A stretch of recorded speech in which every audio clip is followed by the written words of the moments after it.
langsung lebih semangat dari saya gitu kan responnya. Banyak hal tadi yang disampaikan dalam pembahasan Riti Salya.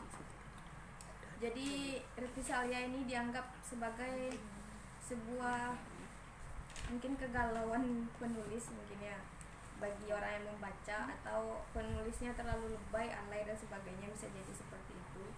Seperti yang kita tahu bahwa ketika buku itu lahir berarti pembaca berhak menyimpulkan seperti apa isi buku. Kalau bicara proses kreatif sebenarnya dari awal puisi-puisi di dalam buku ini ditulis tidak ada pernah kepikiran untuk dijadikan sebuah buku.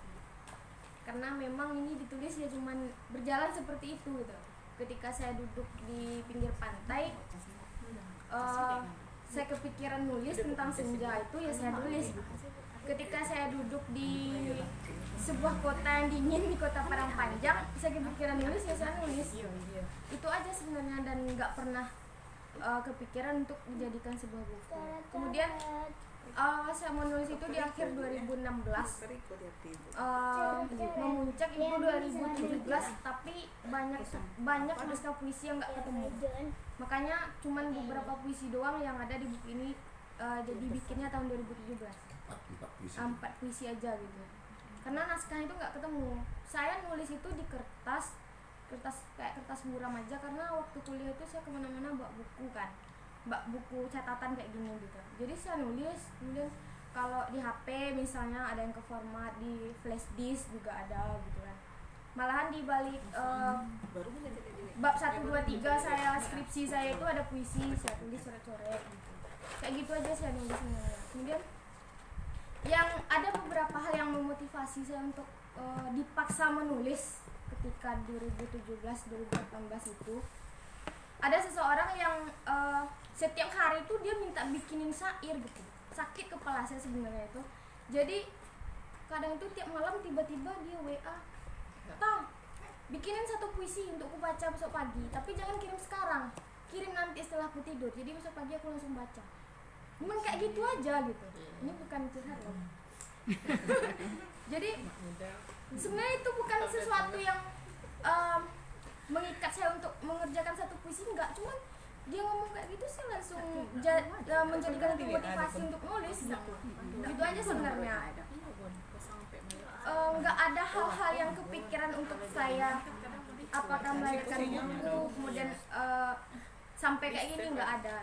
Cuman kepikiran untuk menerbitkan buku ini itu di 2020 memang.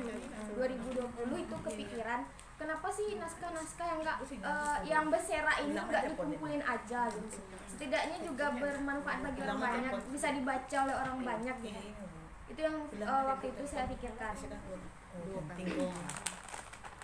Kemudian untuk judul ya, kalau judul itu memang dipikirkan ketika naskah ini udah kekumpul.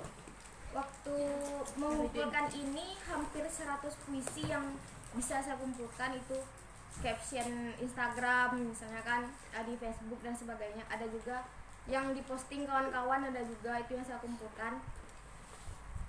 Ketemu hampir 100 puisi. Ada beberapa puisi yang saya jadikan 1, 2 jadi 1 puisi gitu. Ada juga yang nggak saya masukkan ke buku ini gitu, karena ada beberapa faktor lah nggak cocok atau apa gitu, nggak mau saya masukkan lah intinya gitu. Jadi dapatlah 50 puisi ini. Nah tadi ada pendapat tadi ini buku adalah sebuah bentuk kegalauan di Kota Padang. Ya karena memang 5 tahun terakhir ini saya di Padang gitu. Saya setelah UN SMA saya pindah ke Padang kerja sebelum masuk kuliah. Jadi memang di Padang jarang pulang, cuman berkeliaran. Makanya ada yang di Bungus. Di Bungus itu sebenarnya banyak. Cuman Bungus cuma 2 ya kan? Ya sebenarnya banyak, cuman nggak ketemu gitu. Kemudian di Padang Panjang itu memang lagi liburan di Padang Panjang, dapat 1 puisi. Di Sikaping ya ada 1. Karena memang waktu itu 4 hari di Lubuk Sikaping, makanya dapat 1. Apa? Kalau dipindahkan Di Pinagar, ya, di Pinagar. Itu yang puisi dibikin satu di Pinagar itu adalah Agustus, peringatan hari kemerdekaan. Jadi anak-anak di Pinagar, saya kan ngisi GLS di Pinagar, pesantren Pinagar. Jadi anak-anak di situ minta bikinkan puisi dibacakan peringatan 17 Agustus. Itulah puisi yang dibikinkan untuk anak-anak itu. Jadi puisi itu dibacakan anak-anak ketika acara di sana. Terus makanya temanya agak beda dari yang lain. Cuman saya mencoba masuknya tetap dari pandangan seorang perempuan gitu. Ya, kalau bicaranya luka sih, bagi saya buku ini sebuah luka yang sangat ya bagi saya dalam gitu. Ternyata belum dalam, diperdalam lagi ya. Tapi bagi sebagian pembaca ini nggak cukup dalam kan. 40% baru sekitar 40%nya luka. Tapi Diperdalam lagi. ada masanya seorang perempuan itu ketika terluka dia tidak bisa mengungkapkan lukanya dengan apapun, baik itu dengan kata, meskipun dicurahkan terus tapi nggak terungkapkan juga lukanya gitu. Cuma tinggal di dalam. Iya. Kayak itulah. Kasihan. Ada di bagian satu yang berkaitan dengan rindu, memang rindu bukan sekedar rindu sih karena banyak hal yang membuat itu terjadi, banyak hal yang membuat diksi-diksi seperti itu lahir gitu. Kemudian yang memuncak di bagian 3 itu, bagian 3-nya yang lukanya cuma di bagian 3 gitu, enggak juga sih gitu. Tapi memang banyak lukanya di bagian 3 karena kegagalan terbesar seorang perempuan dalam perihal percintaan memang di bagian 3-nya gitu kan. Ketika seorang perempuan itu sudah memikirkan keseriusan dalam perjuangan percintaannya, kemudian si lelakinya menikah dengan wanita lain, kan itu cukup membuatnya terluka. Seperti itu sebenarnya. Perempuan itu adalah penulis. Enggak juga sih. Enggak juga. Karena yang lain sudah bahagia, Ibu. Ya, kalau motivasi terbesarnya dalam buku ini ya memang seorang lelaki gitu. Kalau Bang Ardi memandangnya ada beberapa tokoh ya Bang. Beberapa tokoh lama, tokoh baru, dan muncul lagi tokoh lama kayak gitu. Ya enggak. Benar. Ya benar Bang, enggak dipungkiri itu memang. Karena 3 hari makanannya itu salah sih. Ya seperti itulah kira-kira kalau bisa kreatifnya. Apa lagi ya? Apa lagi Bang? Kalau saya nanya yang gini aja nih, ini setelah luka yang nggak penting ini, apa lagi mau ditulis? Apa lagi yang mau ditulis? Nah, artinya udah panjang kita ngobrol jam 1 lewat 25 start tadi kan, sampai jam 4:30 nih, sambil nunggu Denny Merizon Nasution gitu kan. Nasution. Maksud saya, apakah peristiwa fenomena Padang ini setelah tinggal di Pasaman Barat akan memproduksi luka yang nggak penting itu gitu.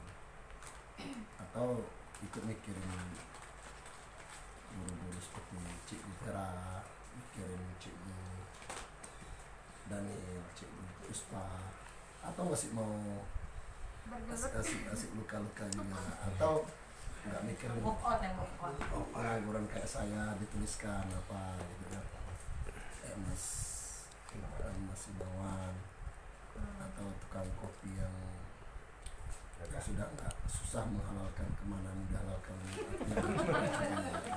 Maksud saya Ya, apa mau ditulis gitu. Kalau saya, pertanyaan saya sebenarnya itu, apakah nggak penting kami itu tentang itu cewek tentang nggak penting. Ini kan seakan-akan pentingnya lukanya aja nih. Kan mungkin di Retisalia di buku berikutnya kita penting, bukan kita sebagai person tapi kita sebagai konsep. Ini pertanyaan saya sebenarnya gitu. Ya Pak Haji ya. Ya Pak Haji. Jangan-jangan ke depan puisinya tentang kita semua nih. Nah itu orang-orang yang berjalan dari Lubuk Kaping, mana tahu judulnya gitu kan menarik tuh. Oke. Jawab Mas. Jawab ya. Ya, jawab tapi singkat aja ya. Iya. Jadi gini, jujur Asta tuh susah nulis novel bang. Asta nggak bisa nulis novel, menyesuaikan narasi sama dialog Asta susah itu. Cerpen, novel, Asta nggak bisa nulis. Asta lebih ngarah tulisannya tuh ke narasi sebenarnya. Ada yang Asta kerjakan sekarang tuh satu naskah, nggak ada bicara tentang luka, nggak ada. Satu naskah Asta kerjakan itu naratif, nggak novel. Yang jelas Dia udah move on, nak. Udah move on kan? Yang jelas itu sesuatu hal dari sudut pandang perempuan lah. Oke. Itu karena bentuk motivasinya kan juga udah berbeda, karena ini kan sebenarnya nggak aku banget sih dalam ini. Mas, satu lagi mas, saya juga nggak minta novel sebenarnya. Contohnya isi kayak untuk Rifai Apin, isi kayak dari Gusmus untuk Gus Dur, kan bisa saja digituin kan maksudnya.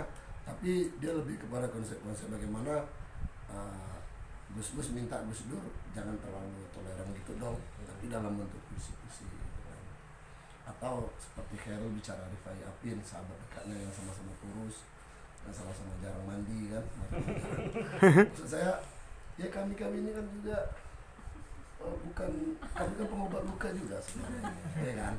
Ya bu, iya bunda ya, bunda Yanti, kita kan pengobat luka yang masih sendiri ya. Iya. Nah, kita udah semua kan. Punya teman ya. Enggak, maksud saya apakah ingin bicara tentang luka lubus kaping, tapi lubus kaping lukanya dalam bentuk yang lebih bisa dinikmati sebagai sebuah pengetahuan, sebagai sebuah wawasan.